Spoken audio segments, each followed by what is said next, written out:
እያንዳንዳችን ስለ በደላችን፣ እያንዳንዳችን ስለ ክፋታችን፣ እያንዳንዳችን ስለ አመጻችን፣ እያንዳንዳችን ስለ እነዚህ ሁሉ የሚጠብቀን ቅጣት እንዳለ እንዳትረሱ። ሁላችንም እግዚአብሔርን ተንበርክከን እጆቻችንን ዘርግተን ስላለፈው መከራችን፣ ስለሚመጣው አበሳችን እግዚአብሔርን ይቅርታ ልንጠይቀው ይገባል። የሚመጣው የመከራና የቁጣ ጊዜ ብለን ቢያንስ ከእግዚአብሔር ጋር ለመታረቅ እንመለስ። የሚመጣውን መከራ ለመሸሸግ መቁረጥ እውነተኛ ለውጥ ያመጣል ወገኖቼ። መከራን የማታመጣ ኃጢአት የለችም። እኛ ለዚህ ነው ባቦ በስላሴ በሞቴ በመከዳው ጡቴ እየተባለ እየተለመን ያለ ነው።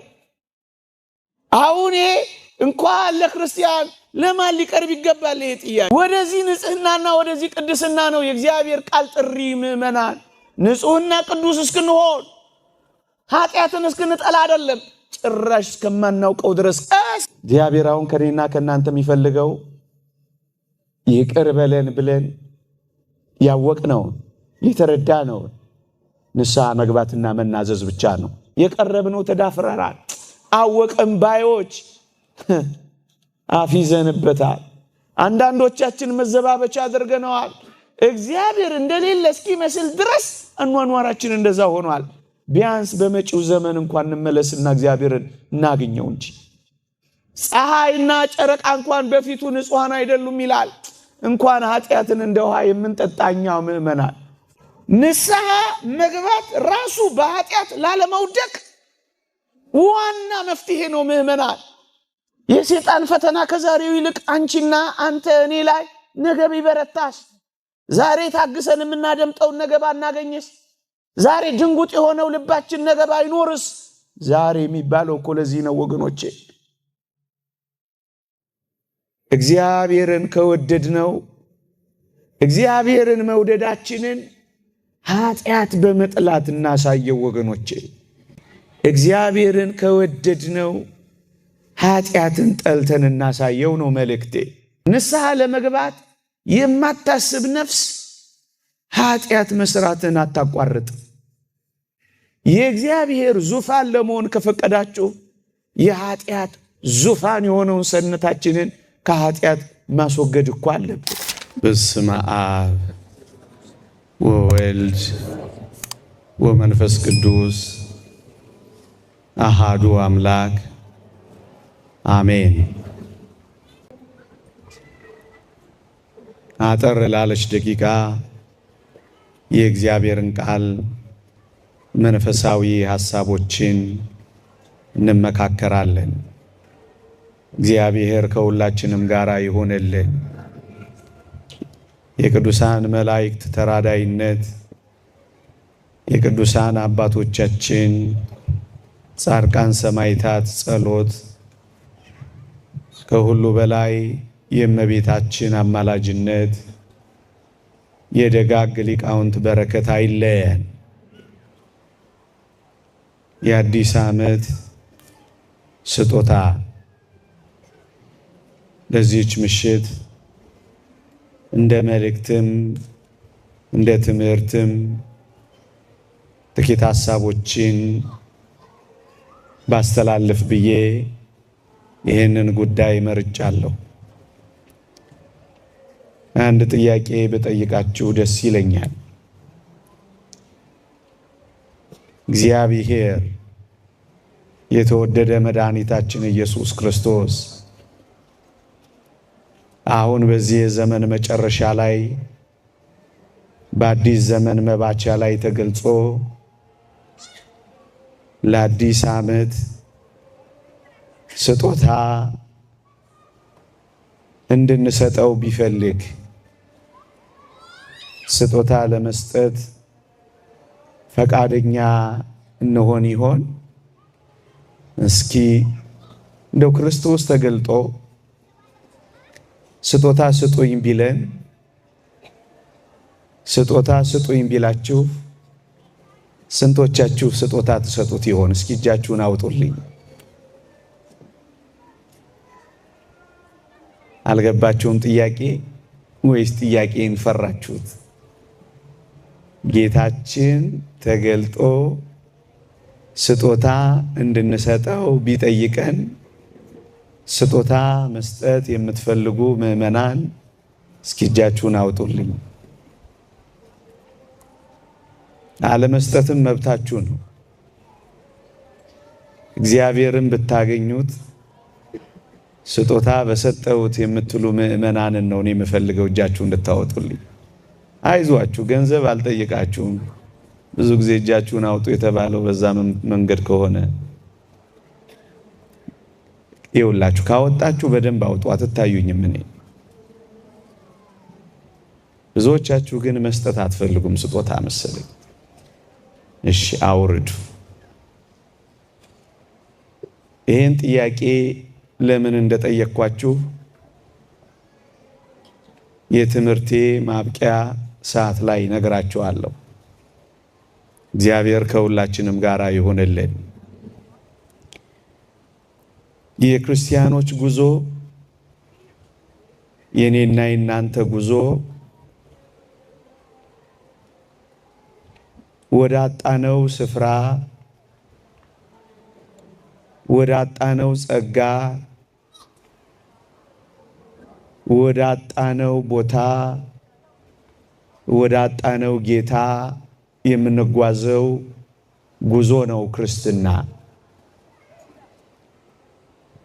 በበደልና በኃጢአት ምክንያት ወደ አጣነው ስፍራ ለመመለስ የሚኖረን ናፍቆትና ጉጉት ነው የክርስቲያኖች ጉዞ። በዋናነት የዚህ ጉዞ መግፈዬ፣ የዚህ ጉዞ ቁጭት የሚሆነው ደግሞ ከእግዚአብሔር የመለየታችን ውጤት፣ ከእግዚአብሔር በመለየታችን ያጣነው ጸጋና ሀብት፣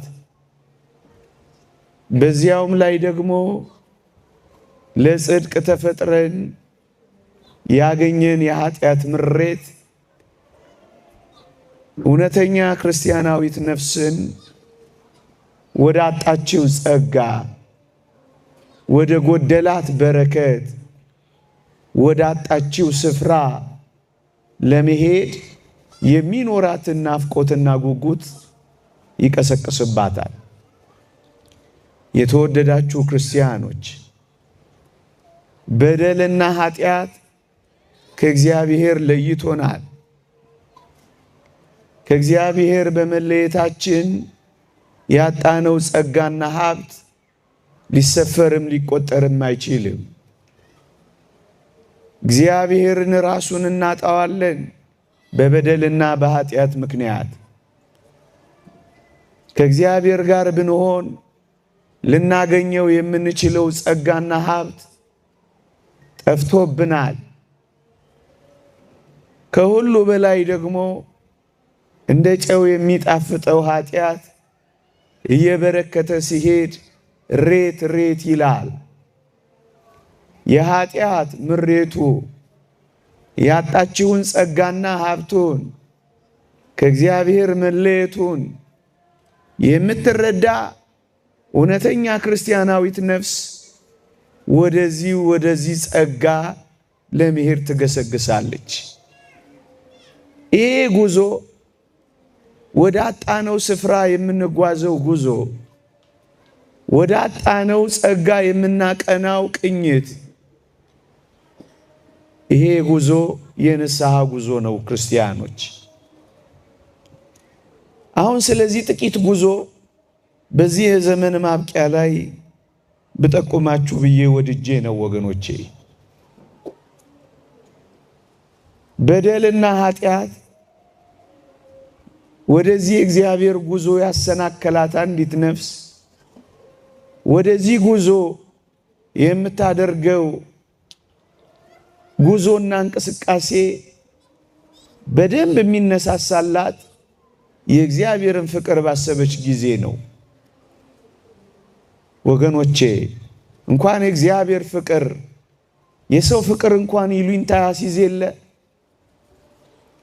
ስለ ሰው ይሉኝታ ብለን ስለ ቤተሰቦቻችን ፍቅርና መውደድ ብለን ብዙ የምንተወው ነገር አለን አይደል? የእግዚአብሔር ፍቅርማ ኃጢአትን ለመተው ይሉኝታ ለማስያዝ ከዚያ በላይ እኮ ነው ወገኖቼ። ክርስቲያኖች ከበደልና ከኃጢአት ለመቆራረጥ ክፋትንም ለመተው የእግዚአብሔር ፍቅር እኮ በቂ ነበር ወገኖቼ። ስለኔና ስለናንተ የሞተ ስለኔና ስለናንተ የቆሰለ ስለ ኃጢአታችን የደቀቀ ስለ መተላለፋችን ዋጋ የከፈለ የእግዚአብሔርን ፍቅር ሁሌ የምታስብ ክርስቲያን ስለ ፍቅሩ ብሎ ኃጢአትን ለመተው ይንደረደራል። የእግዚአብሔር ፍቅር ይሉኝታ ያስይዘዋል ወገኖቼ። እርግጠኛ ነኝ እግዚአብሔርን የምትወዱት እጃችሁን አውጡልኝ ብል ሁላችሁም ትወዱታላችሁ፣ እጃችሁን ታወጣላችሁ። ለዚህ ነው ብርድ የምትመቱት። ለዚህ ነው ንፋስ ላይ የምትቀመጡት። ለዚህ ነው አፋችሁ ኮቸችላ እስኪመስል የምትጾሙት። ለዚህ ነው ብዙ ነገራችሁን የምትተዉት። አውቃለሁ እግዚአብሔርን ትወዱታላችሁ። አውቃለሁ እግዚአብሔርን ታፈቅሩታላችሁ። እግዚአብሔርን የምታፈቅር እግዚአብሔርን የምትወድ አንዲት ክርስቲያናዊት ነፍስ ግን እግዚአብሔርን መውደዷን የምታረጋግጠው አንድ ነገር ብቻ በማድረግ ነው። እግዚአብሔር የሚወደውን በማድረግ እግዚአብሔር የሚጠላውን ባለማድረግ ወገኖቼ። ክርስቲያን የመባል ትልቁ ቁም ነገር የክርስቶስ ወዳጅ እግዚአብሔርን አፍቃሪ የሚለው ትርጉም የሚሰጠው እግዚአብሔር ጽድቅን ይወዳል፣ ክርስቲያናዊት ነፍስም ጽድቅ ማድረግን ስትወድ ነው። እግዚአብሔር ኃጢአትን፣ እግዚአብሔር ክፋትን ይጠላል፣ እሱ የሚጠላውን ስትጠላ ነው። እናም አንድ ነገር በልባችን ማሰብ አለብን። እኔም ይህን አንድ ነገር እጠይቃችኋለሁ። እግዚአብሔርን ከወደድነው እግዚአብሔርን መውደዳችንን ኃጢአት በመጥላት እናሳየው ወገኖቼ። እግዚአብሔር በምን ደስ የሚለው ይመስላችኋል? እንደዚህ እግዚአብሔርን ቃል ተሰብስበን ስንሰማ ብቻ ደስ የሚለው ይመስላችኋል? እግዚአብሔር በእልልታችን፣ በጭብጨባችን፣ በአስራትና በበኩራታችን በምን ደስ የሚለው ይመስላችኋል? እግዚአብሔርን ደስ ማሰኘት የምትፈልግ ነፍስ በእግዚአብሔር ቃል ላይ ተጽፏል። እግዚአብሔር የእግዚአብሔርን ቃል በመስማት ደስ እንደሚለው በምን ደስ የሚለው ይመስላችኋል ይላል። እሺ በምትል ነፍስ ነው እግዚአብሔር ደስ የሚሰኘው። መታዘዝ ከመስዋዕት ማዳመጥም የአውራ በግን ስብ ከማቅረብ ይበልጣል ይላል እግዚአብሔር ቃል። እግዚአብሔርን ማፍቀርን በመታዘዝ የምትገልጥ ክርስቲያን ናት ክርስቲያን የምትባለው። እቺ ነፍስ ናት ክርስቲያን የምትባለው ወገኖቼ። እግዚአብሔርን ከወደድነው ኃጢአትን ጠልተን እናሳየው ነው መልእክቴ።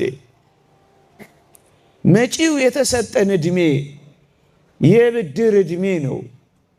ይህን የብድር ዕድሜ እግዚአብሔርን ማፍቀራችንን ልዑልን መውደዳችንን የምናሳየው በዋናነት ከኃጢአት ጋር መቆራረጥ ስንጀምር ነው ወገኖቼ።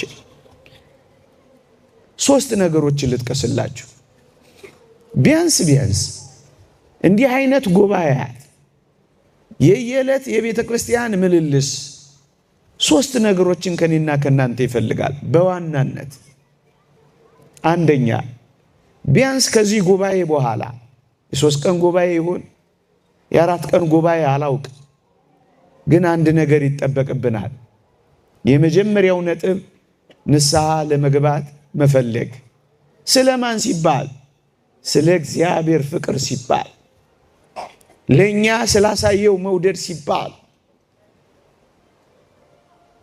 ጊዜ አተን ሰው ፈርተን እድሜ ገፍቶ እድል ጠፍቶ አይደለም፣ ስለምንወደው ስለምናፈቅረው ካልን ንስሐ ለመግባት ቢያንስ መፈለግ አለብን ምእመናን። ለምን መሰላችሁ?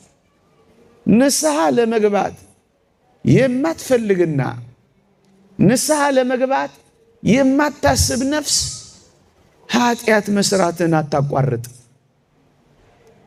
ንስሐ ለመግባት የምታስብ ነፍስ ግን ኃጢአትን ለመተው ቅርብ ነው የምትሆነው ወገኖቼ። ንስሐ ለመግባት ባልፈለግን፣ ንስሐ ለመግባት ባላሰብን ጊዜ ሁሉ ግን እንዳትረሱ ምእመናን፣ በኃጢአት ውስጥ ለመኖር የተመቻቸን ነው የምንሆነው። ታዲያ ጉባኤ ምንድን ነው? ታዲያ የእግዚአብሔር ቃል መፍሰሱ ምንድን ነው? ታዲያ የዘመን ብዛቱ ምንድን ነው? የእግዚአብሔር ቃል ምን እንደሚል አልሰማችሁም? ቅዱስ ጴጥሮስ በመልእክቱ እንዲህ ነው የሚለው፣ ሁሉ ወደ ንስሐ እንዲደርስ እንጂ ማንም እንዳይጠፋ ወዶ ስለ እናንተ ይታገሳል ይላል እግዚአብሔር። እግዚአብሔር ለምን ታገሰ? እግዚአብሔር የቀን ዕድል ለምን ሰጠ? እግዚአብሔር ለምን ጠበቀ? እግዚአብሔር ለምን ዕድሜን አልቆረጠም? እግዚአብሔር ዘመንን ለምን አላበቃም? ሁላችን ወደ ንስሐ እንድንገባ እግዚአብሔር እየታገሰን ነው። ሁለተኛ ጴጥሮስ መልእክት ምዕራፍ 3 ቁጥር 9 ሁሉ ወደ ንስሐ እንዲደርስ እንጂ ማንም እንዳይጠፋ ወዶ።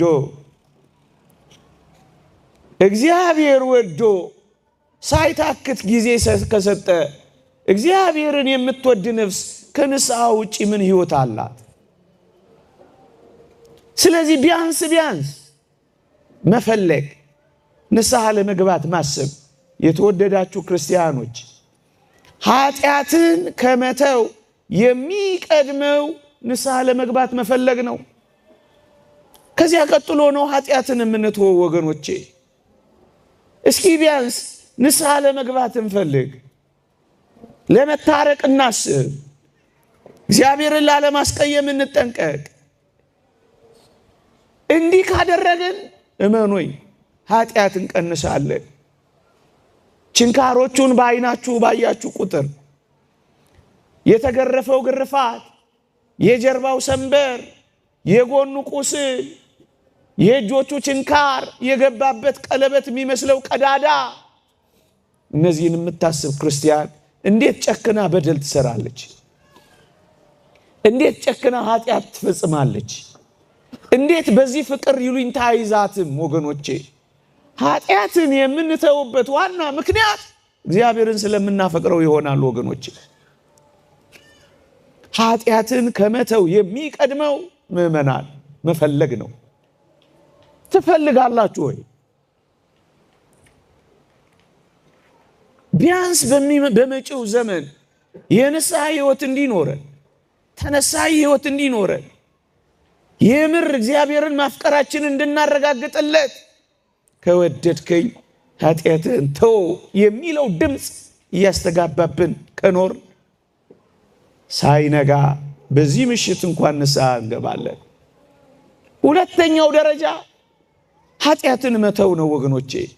የሚፈልግ ሰው፣ ፍቅሩን የሚያሰላስል ሰው፣ በእግዚአብሔር ፍቅር ይሉኝታ የተያዘ ሰው ኃጢአትን ይተዋል፣ በደልን ይቀንሳል፣ ከህሊናውና ከልቦናው ጨርሶ ለማጥፋት አቅም ያገኛል።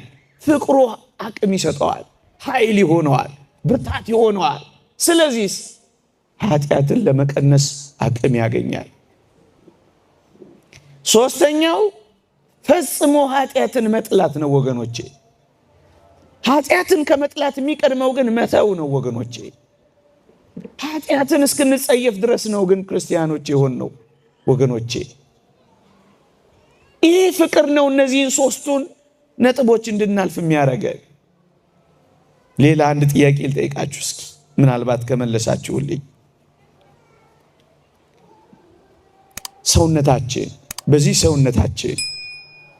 በዚህ ህይወታችን የእግዚአብሔር ማደሪያ እንድንሆን እንፈልጋለን። ትፈልጋላችሁ? ይቅርታ ቀለል ያለ ጥያቄ ነው የምጠይቃችሁ። እጃችሁ እንድታወጡልኝ ግን እፈልጋለሁ። የእግዚአብሔር ማደሪያ የእግዚአብሔር ዙፋን የሆነ ሰውነት እንዲኖረን እንፈልጋለን ወይ? ትፈልጋላችሁ ወይ? እስኪ እጃችሁን አውጡልኝ የምትፈልጉ። እግዚአብሔር ዙፋኑ አድርጎ በሰውነታችን እንዲያድር ትፈልጋላችሁ ወይ? እሰይ! ሁላችሁም እጃችሁን አውርዱት። የተወደዳችሁ ክርስቲያኖች የእግዚአብሔር ዙፋን ለመሆን ከፈቀዳችሁ የኃጢአት ዙፋን የሆነውን ሰውነታችንን ከኃጢአት ማስወገድ እኮ አለብን። እግዚአብሔርም ሰይጣንም የሚፈልጉት ልባችንን ነው። ኃጢአትን የምትሰራ ነፍስ፣ በኃጢአት የምትኖር ነፍስ ገባትም አልገባትም የሰይጣን ዙፋን ለመሆን የተዘጋጀች ናት። ወገኖቼ ማደሪያ ያደረግነው እግዚአብሔርን ነው ሰይጣንን ነው ጥያቄው። ምእመናን ኃጢአት ካልተወገደ በቀር እኮ እግዚአብሔር በእናንተ ሰውነት እኮ አያድርም። እስከ መቼ ከኃጢአት ጋር ዲያብሎስን ዙፋን አድርጎበት ልባችንን ለሱ ሰጥተን የተወደደ መድኃኒታችን ኢየሱስ ክርስቶስን አባረን እንኖራለን? እግዚአብሔር ማደሪያ መሆን የምትፈልግ ነፍስ ኃጢአትን ታስወግዳለች። ምን አድርጋ? ንስሐ ገብታ ነው።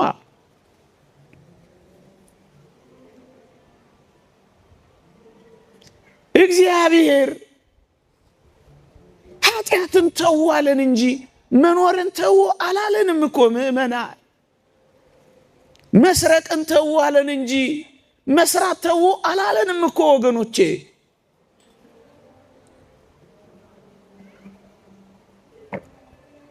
ጣላለንም እግዚአብሔር። በጣም ቀላል ጥያቄ ነው የጠየቀን እግዚአብሔር። ንስሐ እንድንገባ ብቻ ነው እግዚአብሔር። ይኸውላችሁ ለምን ወደቃችሁ አይደለም እኮ እግዚአብሔር ጥያቄ። ለምን አልተነሳችሁም ነው እኮ እግዚአብሔር ጥያቄ። አንድ ሊቅ እንደተናገረው መውደቅ አዳማዊ ነው አለ።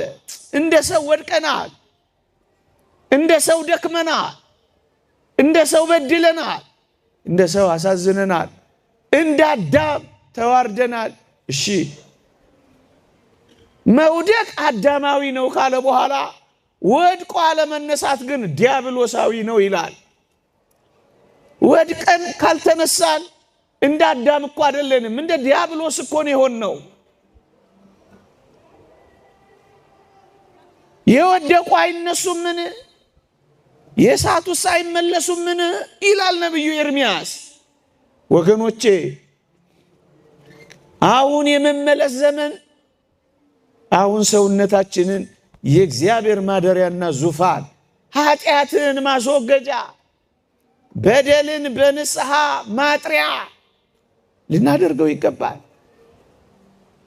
እስኪ ሌላ ጥያቄ ልጠይቃችሁ። ትንሽ ከበድ ያለ ጥያቄ ነው የምጠይቃችሁ። ከሚመጣው ዘመን ቁጣ፣ ከሚመጣው ዘመን መከራ ለማስፈራራት ፈልጌ አይደለም። ከሚመጣው ዘመን የእግዚአብሔር ቅጣት ማምለጥ ትፈልጋላችሁ? ትፈልጋላችሁ? እስኪ የምትፈልጉ እጃችሁን አውጡልኝ።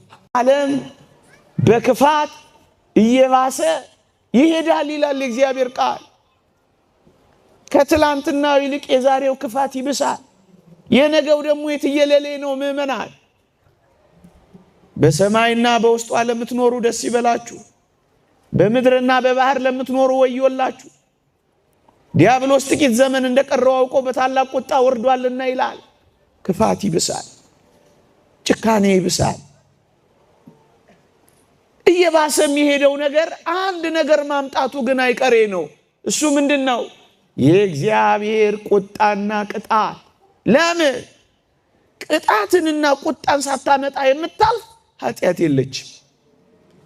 እያንዳንዳችን ስለ በደላችን፣ እያንዳንዳችን ስለ ክፋታችን፣ እያንዳንዳችን ስለ አመፃችን፣ እያንዳንዳችን ስለነዚህ ሁሉ የሚጠብቀን ቅጣት እንዳለ እንዳትረሱ። ምን ካላልን ካልተመለስን የሊቃውንት ትምህርት ነው። ቅጣትን ሳታመጣ የምታልፍ ኃጢአት የለችም ወገኖቼ። እሺ እንደዚሁ ቤቱ እየተመላለስ በቅጣት ስናበቃ አሳዝናችሁ ከሚጠፋው ዓለም ጋር እንጠፋለን፣ ከሚኮነነው ዓለም ጋር እንኮነናለን። በእግዚአብሔር መቅሰፍት ከሚበላው ዓለም ጋር በመቅሰፍትኛም እንጠፋለን። ንስሐ ባትገቡ እናንተም እንደዚሁ ትጠፋላችሁ ብሏል ጌታችን። እንዲሁ ከሚጠፋው ዓለም ጋር ልንጠፋ ነው። እያለን እንደሌለ ልንሆን ነው። በምህረቱ እጆች ላይ ሳናርፍ በቅጣቱ ልምጭ ልንገረፍ ነው። በእቅፉ ውስጥ ሳናርፍ በቁጣው ውስጥ ልናልፍ ነው። እውነት ነው። መከራን የማታመጣ ኃጢአት የለችም። የእግዚአብሔር ቃል እንዲህ ይላል፣ አሁንም መንገዳችሁንና ስራችሁን አሳምሩ፣ የአምላካችሁንም የእግዚአብሔርን ቃል ስሙ። እግዚአብሔር የተናገረባችሁን ክፉ ነገር ይተዋልና ይላል። እግዚአብሔር የተናገረው ክፉ ነገር ካለ ሊያደርግብን እንዲተወው ከፈለግን መንገዳችንን እናሳምር። በምን? በንስሐ ነዋ። መንገዱ ያላማረ ሁሉ እግዚአብሔር የተናገረው ነገር ይሆናል። መጀመሪያ በፍቅሩ ይሉኝታ እምቢ ካልንስ በመከራው ግርፊያ።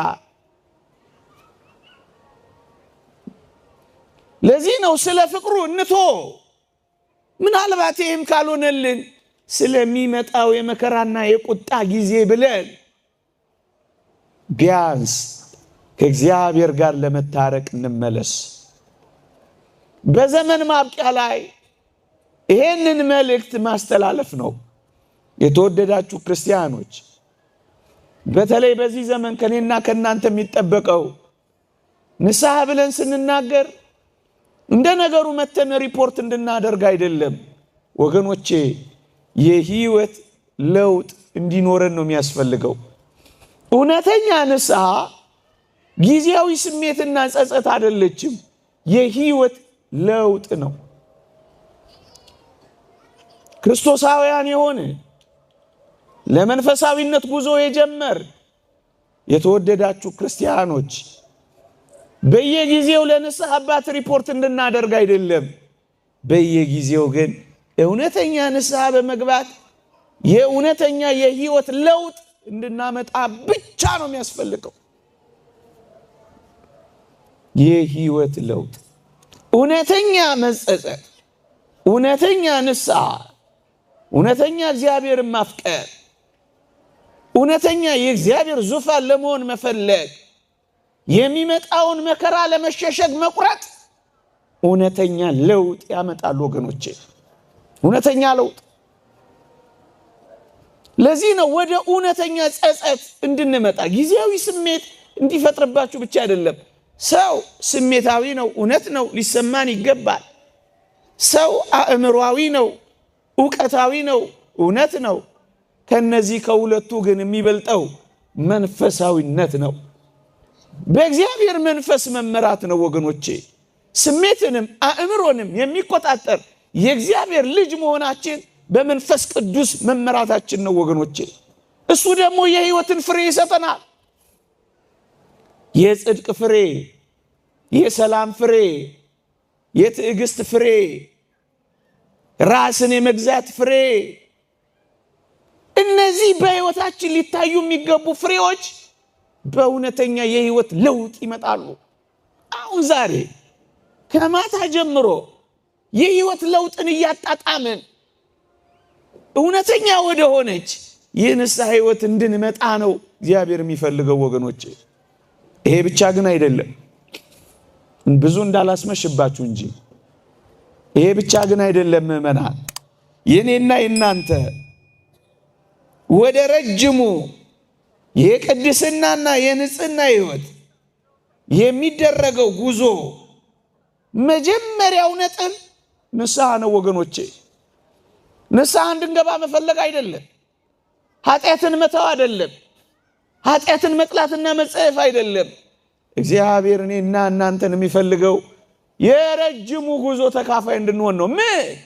ቅዱስና ንጹህ እንድንሆን ነው ወገኖቼ። ለዚህ ተጠርተናል ወገኖቼ።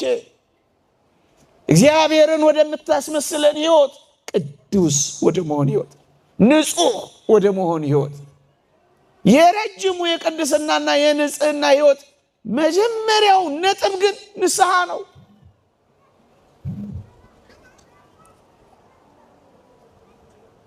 የግንኙነቱ መጀመሪያ ንስሐ ነው። ንጹህ እንድንሆን ነው እግዚአብሔር ይጠራል። እኔ ቅዱስ ነኝና እናንተም ቅዱሳን ሁሉ የሚለው ጥሪ ጥቅስ ብቻ አይደለም፣ ቅዱሳን እንድንሆን ነው እግዚአብሔር ይጠራል። ወደዚህ ወደ ቅድስና፣ ወደዚህ ወደ ንጽህና የምን ሄደው የመጀመሪያው የግንኙነት መጀመሪያ ግን ቢያንስ ንስሐ መግባት ትንሹ እኮ ነው ወገኖቼ፣ በጣም ትንሹ። አሁን እኛ ለዚህ ነው እየተለመን ያለ ነው። እኛ ለዚህ ነው ባቦ በስላሴ በሞቴ በመከዳው ጡቴ እየተባለ እየተለመን ያለ ነው። አሁን እንኳን ለክርስቲያን ለማን ሊቀርብ ይገባል? ይሄ ጥያቄ እኮ በእውነት ሊያሳፍረን ይገባል። ምክንያቱም የጉዟችን ጫፍ ንጹህና ቅዱስ እንደው ጎርጎርዮስ ዘኑሲስ እንደሚለው ስንደርስበት ወደምናገኘው ወደምናውቀው እንጂ አሁን ወደማናውቀው ሕይወት ውስጥ ነው ጉዞ እያደረግን ያለ ነው። ስንደርስበት ወደምናውቀው ምእመናን እንዴ አባቶቻችን እኮ ፀሐይ አለች የለችም ነው ጥያቄያቸው እኮ። ፀሐይ ትውጣ አትውጣ እኮ አያውቁም ንጹሐኑ ቅዱሳኑ። ምክንያቱም ፀሐይ በሆነው በኢየሱስ ክርስቶስ ሕይወት ውስጥ ስለሚኖሩ ሁሌ ብርሃን ነው ለነሱ።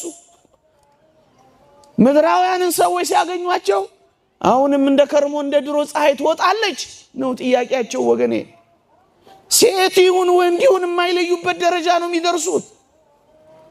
ምን ነው እኛ ትንሿን ንስሐ እምቢ አልናት? እስከ መቼ ከእግዚአብሔር ጋር እንደተጣላን? እወድሃለሁ በስራዬ ግን እሰቅልሃለሁ ማለት ይገባል። ምእመናን የእግዚአብሔር ቃል እንዲህ ይላል፣ በስራቸው በክፋታቸው በኃጢአታቸው በክህደታቸው የእግዚአብሔርን ልጅ ይሰቅሉታል ያወርዱታል የሚላል ቅዱስ ጳውሎስ። የአይሁድስ በዛ ትሉ የለ የእኛስ አልበዛም? የሐሜት ጥፋታችን አልበዛም? የጸብ ጅራፋችን አልበዛም? የኩርፊያ ሰንበራችን አልበዛም? የዝሙት የሾህ አክሊላችን አልበዛም?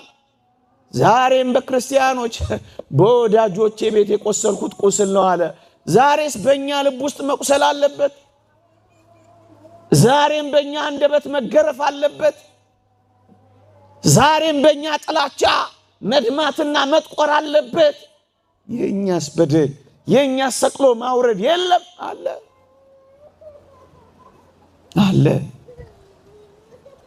ወደዚህ ንጽህናና ወደዚህ ቅድስና ነው የእግዚአብሔር ቃል ጥሪ። ምእመናን ንጹህና ቅዱስ እስክንሆን ኃጢአትን እስክንጠላ አይደለም፣ ጭራሽ እስከማናውቀው ድረስ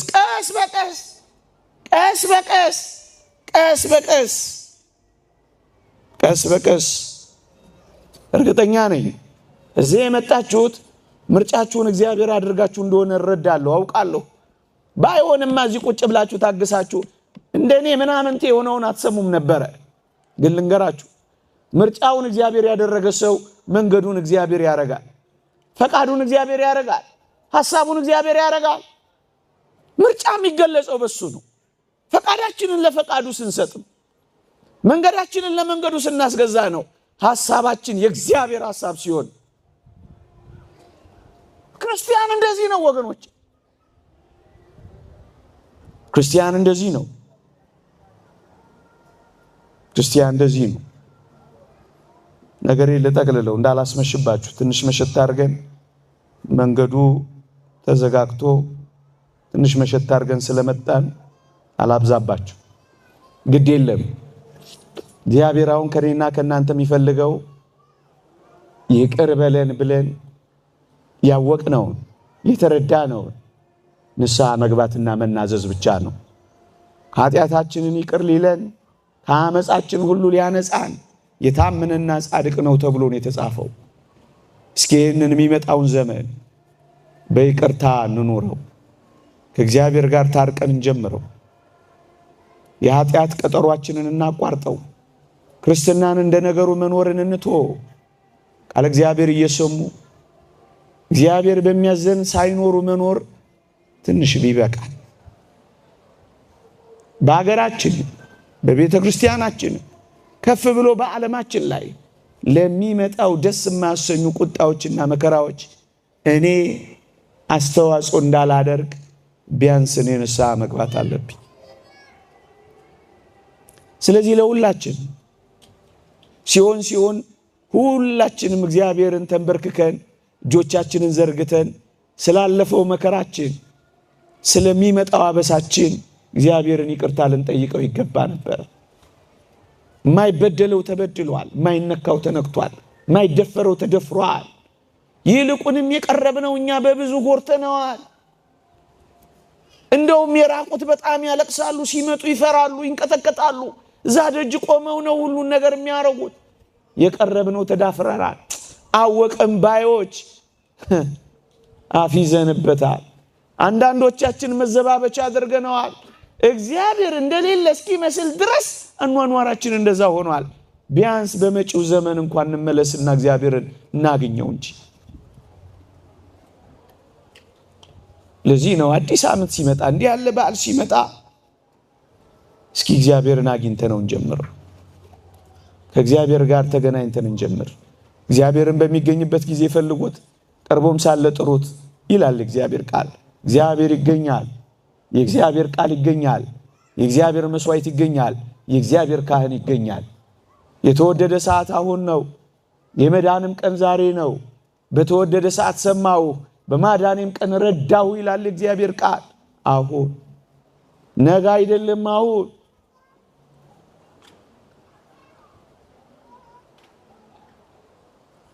ነገ በወድቅስ፣ ነገ ብሰናከልስ፣ ነገ እንደገና ብበድልስ? ሰው ነን። በተቻለ መጠን ቅድም ያልኳችሁን ህይወት እንከተላለን። ግን ኃጢአት ቶሎ ላይ ርቀን ይችላል። አትፍሩ ክርስቲያኖች። እግዚአብሔር ፍቅር ነው። እግዚአብሔር መሐሪ ነው። እግዚአብሔር ተቀባይ ነው። ተበቃይ ብቻ አይደለም። እግዚአብሔር በብዙ ተቀባይ ነው። ቁጣው ብቻ አስበን አይደለም፣ ምህረቱንም። ሰይጣን ኃጢአት ሲያሰራ ቸርነቱን፣ ከኃጢአት መልስ ደግሞ ቁጣውን መሐሪ አለመሆኑ ሊሰብከን ይሞክራል። እኛ ክርስቲያኖች ግን ሁሉ ጊዜ የእግዚአብሔር እጆች ተዘርግተው ይታዩናል። የእግዚአብሔር እጆች ተዘርግተዋል፣ አልታጠፉም። እስኪታጠፉ ግን መጠበቅ የለብንም።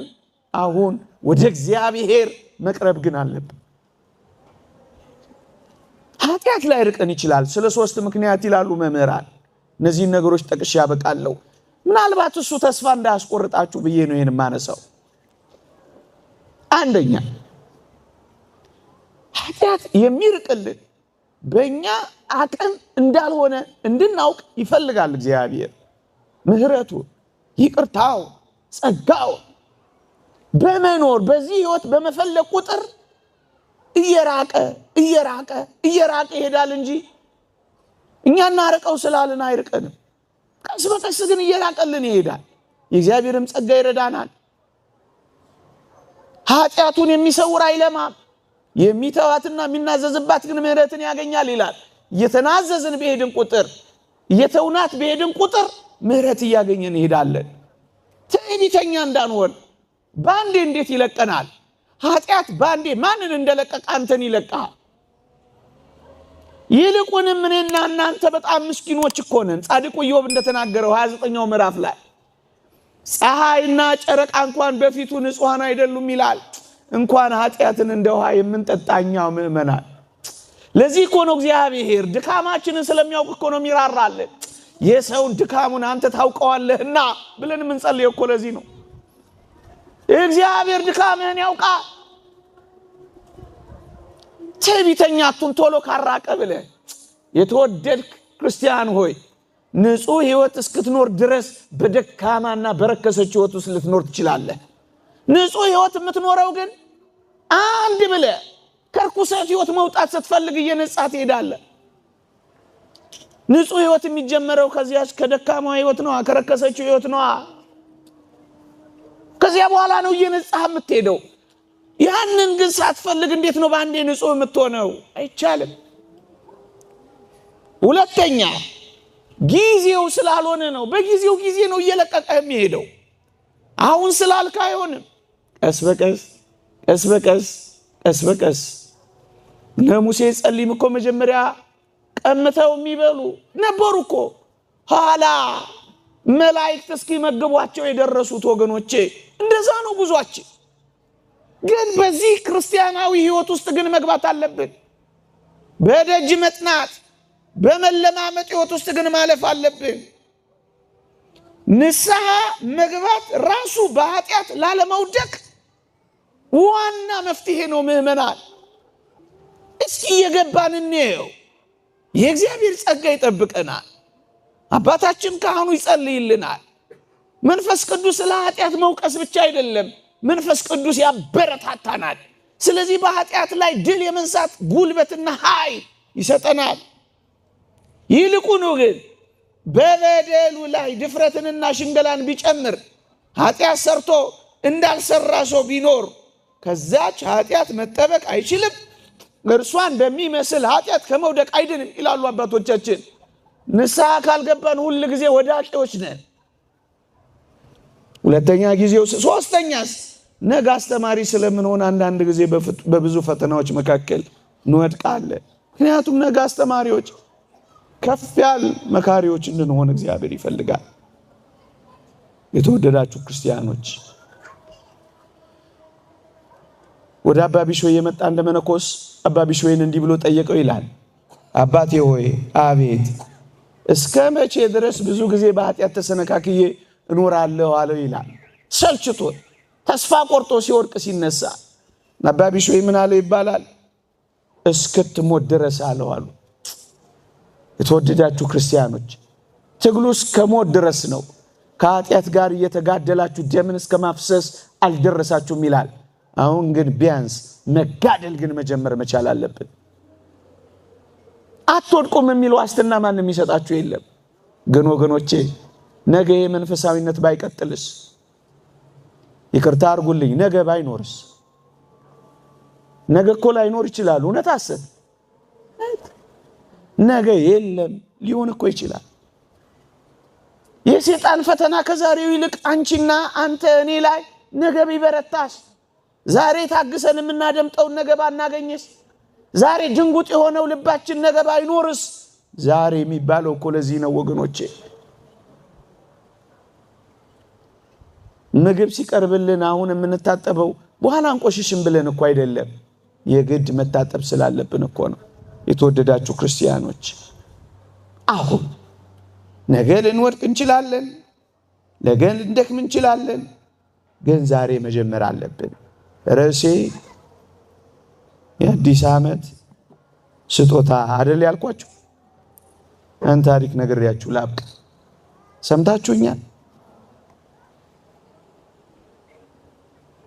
ጄሮም የሚባል የቤተ ክርስቲያናችን ሊቅ ብዙ መጻሕፍትን የተረጎመ አባት ነው። በአንድ ዕድሜው ላይ ትንቢተ ኢሳይያስን ተረጎመና ለጌታችን የልደት በዓል ስጦታ ሊሰጠው ፈለገ። ትንቢተ ኢሳይያስን ትርጓሜ ለጌታችን ስጦታ ለመስጠት የልደት በዓል ሰሞን ዋሻ ገባና ሱባኤ ያዘ። ለጌታችን ስጦታ ለመስጠት የትንቢተ ኢሳይያስ ትርጓሜ እዚህ ላይ ሊያዘውና ታሪኩን አሁን ደግሜ ልጠይቃችሁ ለተወደደ መድኃኒታችን ለኢየሱስ ክርስቶስ ለዚህ አዲስ ዓመት ስጦታ ስጡኝ ቢላችሁ መስጠት የምትፈልጉ ሰዎች እስኪ እጃችሁን አውጡልኝ። ደግሜ ለመጨረሻ ጊዜ ልጠይቃችሁ። መልካም ነው፣ አውርዱት። ሱባኤ ያዘ አባ ጄሮም ያልኳችሁ ልክ የልደት ዋዜማ ላይ የተወደደ መድኃኒታችን ኢየሱስ ክርስቶስ ተገለጠለት። ሲያየው በጣም ደስ አለው። ሱባኤው እንደሰመረ አወቀው። ጌታችን ሱባኤውን እንደተቀበለ አመነ። በጣም ልቡ ደስ እየተሰኘ በፈገግታና በደስታ ጌታችንን ማነጋገር ቀጠለ። ጌታ ሆይ ጉልበቴን ያደነዘዝኩበትን፣ ዓይኔን ያፈዘዝኩበትን፣ እድሜን የፈጀውበትን ይሄን ትንቢተ ኢሳይያስ ትርጓሜ ላንተ እኮ ለልደት በዓልህ ስጦታ ልሰጥን ያዘጋጀውልህ አለው። ጌታችን እንዲህ አለው፣ ልጄ ጄሮም ይህንን ስጦታህን አልቀበለውም አለው። ደነገጠ። ጉልበቴን አፍስሼ፣ ዓይኔን አፍስሼ፣ ጉልበቴን አደንዝዤ፣ እድሜን ፈጅቼ ምን ነው ጌታዬ አለው። ይህን ስጦታህን አልቀበል። እውነተኛ ታሪክ ነው የምነግራችሁ፣ በመጽሐፍት ያነበብኩት። ደነገጠ። ከዛ በኋላ ወደ ሁለተኛው ስጦታ ተሸጋገረ። ምን አለው መሰላችሁ? እሺ እንግዲያው ይህንን ስጦታዬን ተወውና ሱባኤ የገባሁበት ለዚህ ዘመን በጾም የታጠቅኩበት ትጋሃ ሌሊቴን፣ መንኖ ጥሪቴን፣ ተጋድሎዬን፣ ትምህርቴን፣ ስብከቴን፣ ዋሻ መግባቴን፣ ሱባኤን ውሰደው ብሎ ደግሞ ለመነው። ጌታችንም ትንሽ ኮስተር ብሎ ልጄ ጄሮም አሁንም ይህንን ሁሉ ስጦታህን አልቀበለውም አለው። ያን ጊዜ አባ ጄሮም ማልቀስ ጀመረ። ጌታ ሆይ ከዚህ በቀር እኔ ምን አለኝ? አንተን ፈልጌ ሁሉን ትቼ ነው የወጣሁት። ምን አለኝ? ያቀረብኩትን የደከምኩበትን ሰጠሁ፣ እምቢ አልከኝ። የምኖርበትን ሕይወት ሰጠሁ፣ አልተቀበልከኝም። ታዲያ ለአንተ ለጌታ እዚህ ዋሻ ውስጥ ገብቼ ምን እሰጥሃለሁ ብሎ ጠየቀው እያለቀሰ። የተወደደ መድኃኒታችን ኢየሱስ ክርስቶስ አንድ ነገር ብቻ ተናገረ። ለእኔ ለዚህ በዓል ስጦታ መስጠት ከፈለግ ልጄ ጄሮም ሆይ ኃጢአትህን ስጠኝ አለው። ምንህን ስጠኝ? አሁን እስኪ ደግሜ ልጠይቃችሁ፣ የጌታችን ድምፆች ከተሰማችሁ፣ እውነት የእግዚአብሔር ቃል ልባችሁን ከነካው አንድ ጥያቄ ልጠይቃችሁ። በዚህ በዓል ለተወደደ መድኃኒታችን ኢየሱስ ክርስቶስ ብናገኘው ስጦታ እንሰጠዋለን አላላችሁኝም? እንግዲያውስ ኃጢአታችሁን መስጠት ፈልጉ። እስኪ ኃጢአታችሁን መተው በንስሐ ለንስሐ አባታችሁ ልታሳርፉ የምትፈልጉ እስኪ እጃችሁን አውጡልኝ። እግዚአብሔርን ማግኘት እፈልጋለሁ፣ ከእግዚአብሔር ጋር ታርቄ መኖር እፈልጋለሁ፣ ይበቃኛል፣ እግዚአብሔርን ዙፋን አድርጌ መኖር እፈልጋለሁ የምትል አንዲት ክርስቲያናዊት ነፍስ ወደ ረጅሙ የቅድስናና የንጽህና ጉዞ ለመጀመር የመጀመሪያውን ግንኙነት መመስረት አለብኝ የምትል ነፍስ ለጌታዋ ለተወደደ መድኃኒቷ ስጦታ መስጠት የምትፈልግ ነፍስ ከንስሐ አባቷ ጋር ነገ ትገናኛለች። የአዲስ ዓመት ስጦታ የቆየ ሁላችንንም ለንስሐ ያብቃል። እግዚአብሔር ይስጥልን።